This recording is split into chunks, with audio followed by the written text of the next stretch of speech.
Saya berdoa secara muslim waktu itu karena saya masih muslim. Saya berdoa secara muslim dan saya berdoa, Tuhan, ya Allah, aku kan udah punya Engkau. Masa saya mau ini Yesus, tapi hati saya luar biasa. Pengen sekali iya bilang iya waktu dia bilang itu, tapi tetap saya berdoa dan sebagainya, saya tetap sholat dan sebagainya. Saya dibawa kemana titik? Kayaknya saya dibawa ke suatu ruangan itu yang gelap sekali, sedangkan saya dalam keadaan lagi sholat itu saya dibawa ke suatu tempat yang gelap, saya nggak tahu kemana itu. Saya bilang, ya Allah, ini kok gelap sekali, karena memang gelap sekali. Saya bilang, saya nggak mau ini, aku mau terang.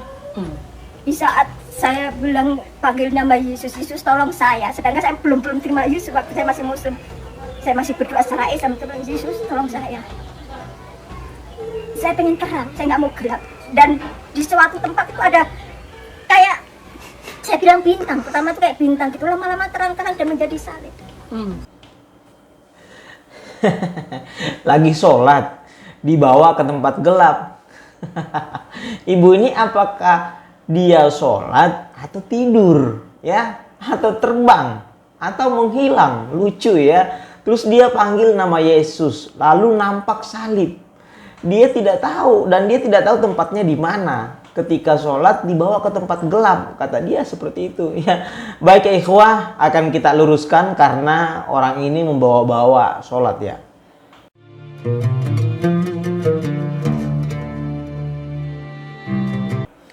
Assalamualaikum warahmatullahi wabarakatuh. Jumpa lagi dengan saya Sukmahadi Al-Mandari.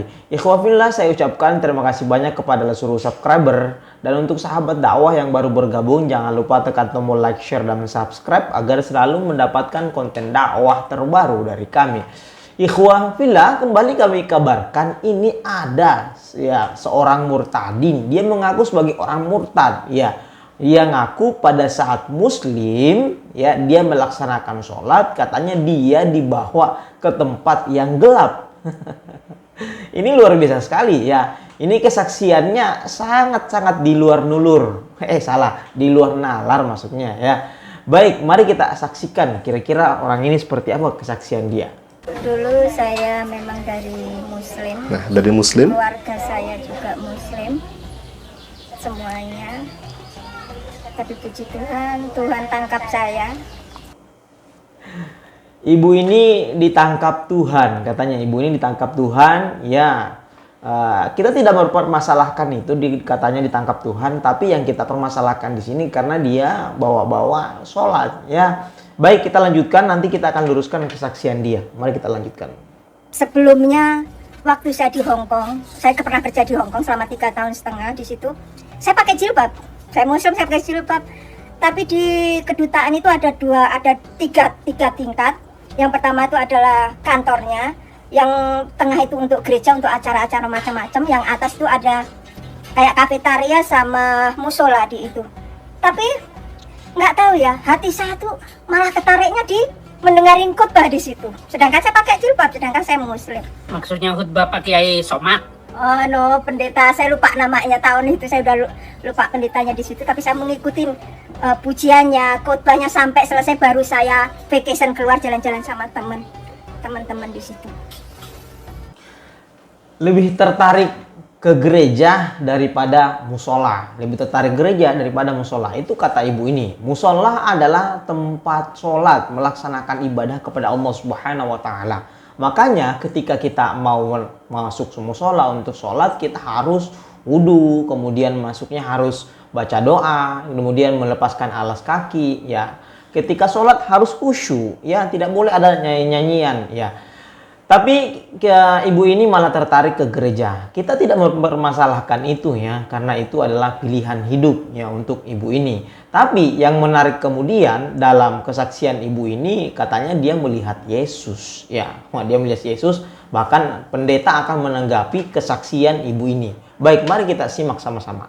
Ada satu hal yang menarik, benar-benar menarik sampai sekarang itu. Ini katanya menarik.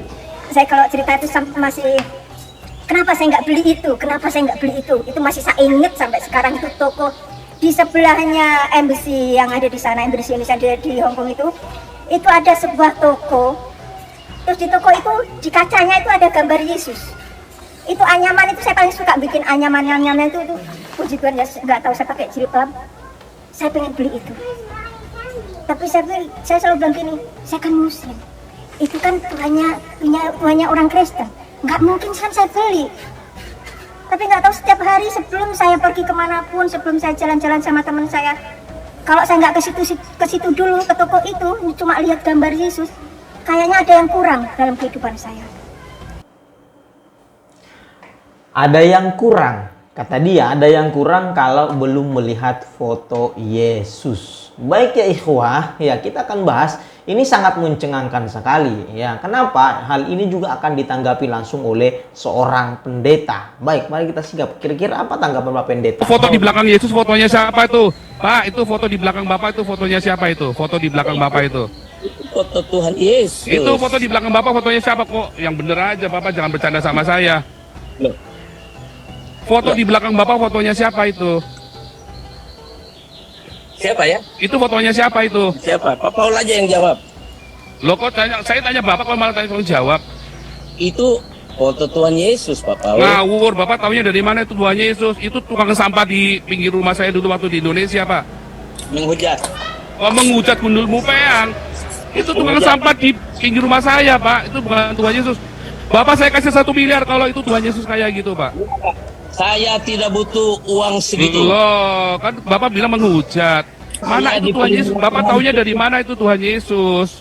Minum saya cukup Saya punya makan foto yang minum. lain orang aku Tuhan Yesus loh, Pak. Beda lagi loh, Pak. Saya cukup makan Nih, minum. Pak. Nih, Pak. Bapak menghujat. Ini loh, Pak. Kata orang Amerika yang namanya Yesus yang ini loh, Pak. Itu kan kata orang Amerika. Lah kata Bapak itu, kamu gimana yang Yesus yang mana nih? Ini fotonya Yesus, Pak. Bukan itu, Pak. Tuh ada di gambar Anda tuh. Bukan yang difoto di belakang itu, Pak. Ini fotonya Yesus nih, Pak. Tuhan Loh. Yesus. Oh, itu bukan Tuhan Yesus, beda sama yang ini, Pak. Itu ada tulisannya. Loh, ini beda. Kita bisa menarik sebuah kesimpulan bahwa dari apa yang disampaikan oleh Pak Pendeta tadi, itu namanya Pendeta Fauzan, ya. Apakah yang dilihat ibu ini atau ibu tadi itu, apakah itu benar-benar betul-betul foto Yesus? Tanda tanya ya. Ini saya bertanya. Ya silakan simpulkan sendiri karena tadi dari kesaksian Pak Pendeta itu. Baik ya ikhwah, kita akan lanjutkan kesaksian ibu ini, semakin menarik ya. Kira-kira apa lagi yang saya sampaikan? Mari kita simak sama-sama. Sampai saya pulang ke Indonesia setelah setahun setengah, saya telepon teman saya. Saya di Indonesia 1 minggu, saya telepon teman, masih ada nggak gambar Yesus itu? Saya bilang, yang Tuhannya orang Kristen, saya bilang gitu. Teman saya bilang, udah nggak ada Mbak Tuti. Lah kemarin aku sebelum pulang masih ada, kenapa kok hilang? Saya bilang gitu. Itulah Tuhan menjaga saya, walaupun saya muslim, tapi Tuhan menjaga saya. Walaupun hanya melalui gambar doang, saya belum memilikinya, tapi saya merasakan damai sejarahnya. Lihat gambar itu, saya masih muslim waktu itu, saya masih pakai jilbab dan sebagainya. Dan baik, ibu ini katanya di waktu muslim dia dijaga oleh gambar Yesus ya. Nah, dalam akidah Islam, dalam keyakinan umat Islam, ini mohon maaf, saya ulangin, dalam keyakinan umat Islam, bukan dalam agama lain ya. Umat Islam tidak ada satupun ya, tidak ada satupun foto atau gambar yang bisa menjaga kita. Dalam keyakinan umat Islam, gambar itu adalah benda mati, tidak bisa memiliki dampak ataupun pengaruh apapun, ataupun patung itu tidak bisa memiliki pengaruh dalam kehidupan kita. Karena yang menjaga itu, menjaga kita semua adalah Tuhan Allah Subhanahu wa taala, Tuhan yang Maha Esa. Ya, jadi itu pandangan Islam. Ya, mohon maaf kalau pandangan agama lain saya nggak tahu. Ini pandangan Islam. Baik, kita lanjutkan lagi. Kira-kira ibu ini dia bilang apa lagi? saya ketemu dengan suami saya. Dari situlah Ketemu dengan suaminya. dari situlah Tuhan bawa saya masuk ke gereja pertama kali, yaitu melalui suami saya. Pertama kali suami datang bilang, bilang ke saya, kalau kamu mau ikut saya, Iya. kamu harus ikut saya semuanya. Oh, boleh jadi mungkin ibu ini masuk ke gereja karena ada suaminya yang mengajak ya. Ini suaminya yang mengajak, kemudian ibu ini masuk ke Kristen, seperti itu. Jadi kesaksian di awal dia yang mengatakan bahwa lagi sholat, kemudian lalu tiba-tiba pindah ke tempat sholat, ke tempat gelap, lagi sholat tiba-tiba dia pindah ke tempat gelap dan dia nggak tahu di mana lalu melihat Tuhan Yesus. Itu salah. Jadi berbeda dengan ke pengakuan di awal, di akhir. Ternyata dia masuk ke gereja, di awal-awal dia masuk gereja, diajak suaminya lalu masuk Kristen. Jadi dusta ya. Baik, seperti itu. Jangan lupa tekan tombol like, share, dan subscribe. Wabillahi taufiq wal hidayah. Assalamualaikum warahmatullahi wabarakatuh.